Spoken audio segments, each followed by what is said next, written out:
It's time for our final best of 3 today here at the GSL Code S. Is it just me, or is this like the quickest day of GSL ever?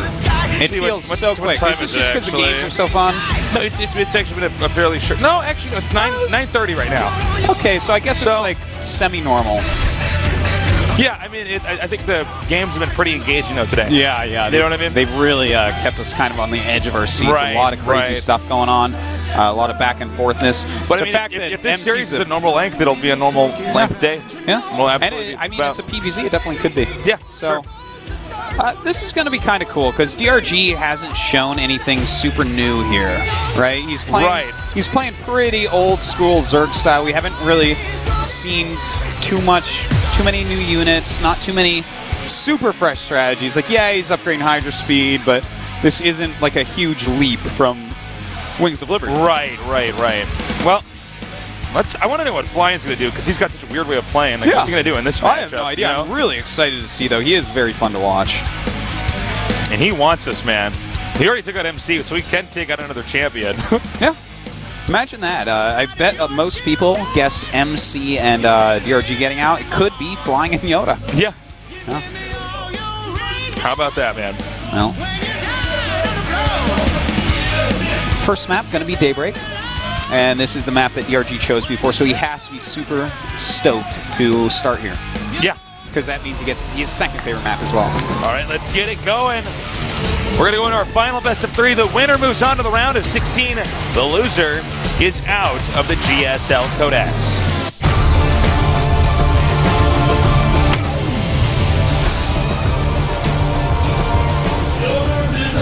All right, in the bottom left, we have our Blue Protoss player with a really out there style. He is 웅진 스타즈 플라잉.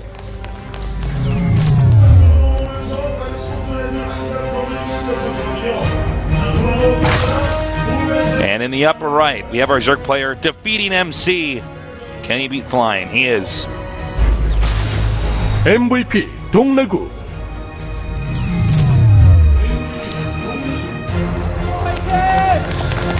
Okay.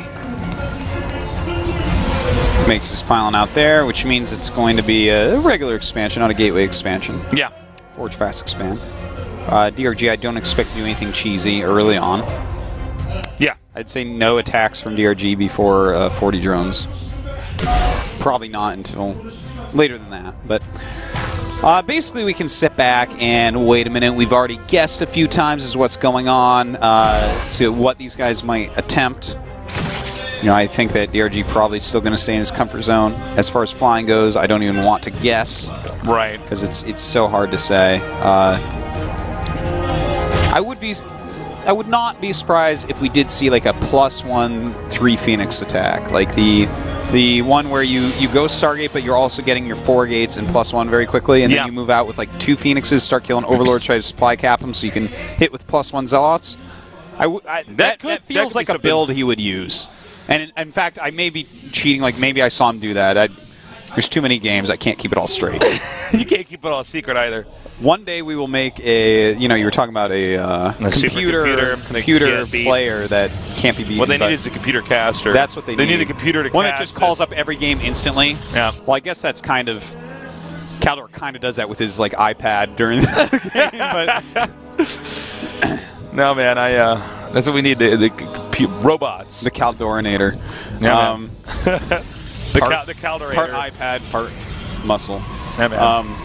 Anyways, yeah, Taste, why don't you go ahead and ask me a question? Because we got a minute before this gets interesting. Let me give you a second. I'm trying to think of something good. Has to be good. Well, I'm usually pretty good at this. Yeah. Oh god, now I'm like hitting a blank. Pressure's on. Yeah, no, the pressure's on. I can't believe now. You can't ask me a question, Tasteless. All right, let me think of something. What are your thoughts on the Flintstones? I don't like them.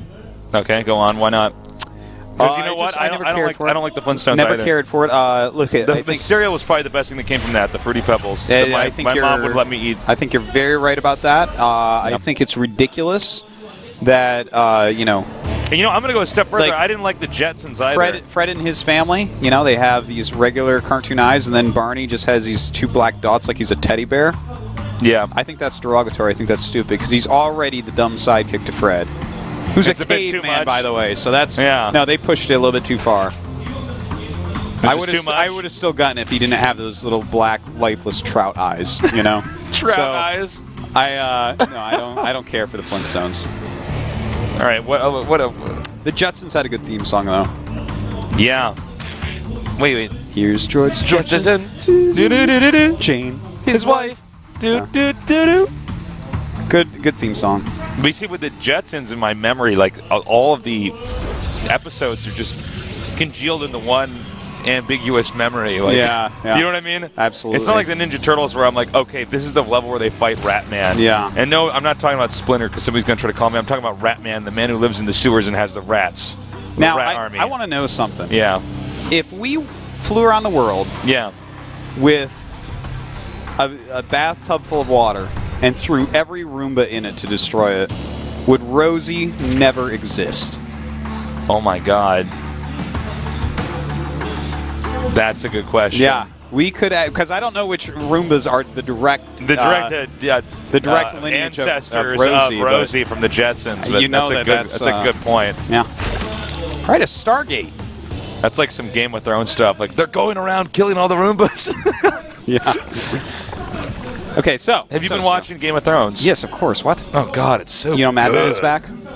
Oh, I have to catch up on Mad Men. Well, I think I stopped in season 2.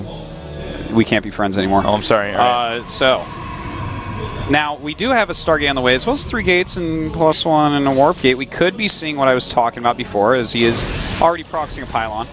Not too proxied. He wants to make sure he has one out there. He's going to get those zealots not walking across the entire map. But yeah, it looks like he is going to do exactly that build I was describing before. And again, it feels like a build he would do. Yeah. You know, it's just it's his type of style. It's very aggressive. It's kind of tricky. It's got some micro involved. But yeah, I feel proud of myself at this moment. All right, you got 2 Evo chambers here. They're going to finish up. So he's going to start upgrading. But yeah, I think you're dead on our toes. I think we're going to see some. And look, DRG in his is face supply stuff. capped, and he has 3 queens as his army. So he's about to eat some hardcore zealot Psyblade stasis. Ouch. He's gonna look 8 lings on the way. Are 8 lings going to stop +1 zealots? No, he's just going to get blindsided by this. Yeah. The thing is, when you see, I'm starting to think Flying is just going to get out of here, man. He's like playing really well. Yes. He played really well against Yoda too. I almost called him Yoshi, but Yoda too. And yeah, I mean this is not good, folks.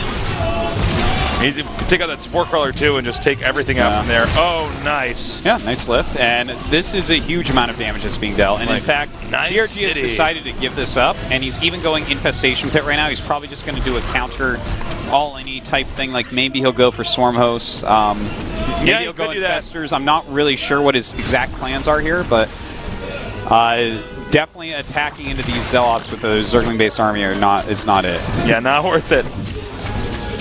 You're not the most efficient way to take out a Spine Crawler, but I guess he's done more than enough damage at this point in time. Man, that Spine Crawler stayed alive for a long time. So I guess he's going to keep pushing forward here. He's going to go for a Spire as well. Will he pick up Zerglings with the Phoenixes? That's what I want to know. All right, here we go. Yep. Pick up a few lings there. Well, this is just too many Zealots. Yeah. There's not much to be said here. This is a very straightforward game. He got completely surprised. Yeah. And that's it. I mean, you should be saying GG relatively soon here. GG. Okay, so okay, very straightforward game. Yeah. Let me say a few things about that. First off, when you see a Phoenix come out immediately and start attacking Overlords, that's a tip-off that they might do this build, so you have to be really careful Normally about that. people stockpile the Phoenixes till about 4. Yeah, or if 3, they don't wait until 5. at least 3, yeah, then what are they doing? Suspect. What are they doing?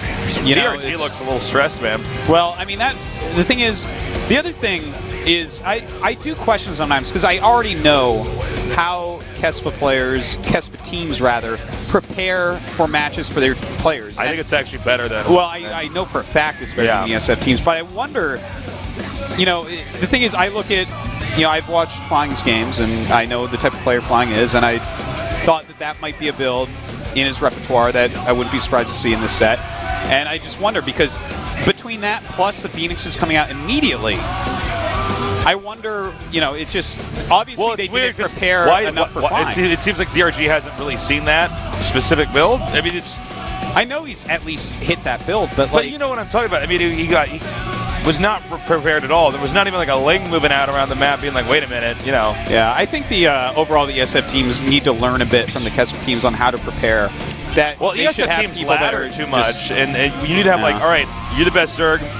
Our opponent is playing a Zerg, or our teammate's playing a Zerg.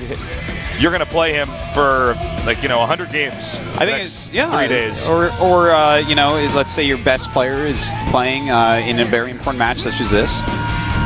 You know, assign a few people to check out every game that Flying has played on TV. Yeah. Just check them out. It doesn't take that long.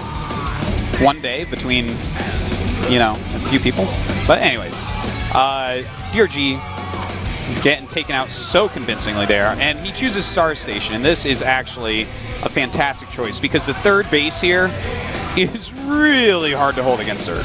Yeah. It's out there, man. It's like you have to be a zoning god to hold it correctly. Yeah.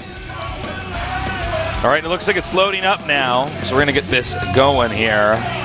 Guys, tell your friends to tune in, even if it's the last game, you know, the possible last game of the day. Spread the word about the GSL. Because we're going to see if DRG and Champion's going to move on, or we're going to have an upset from a player called Flying.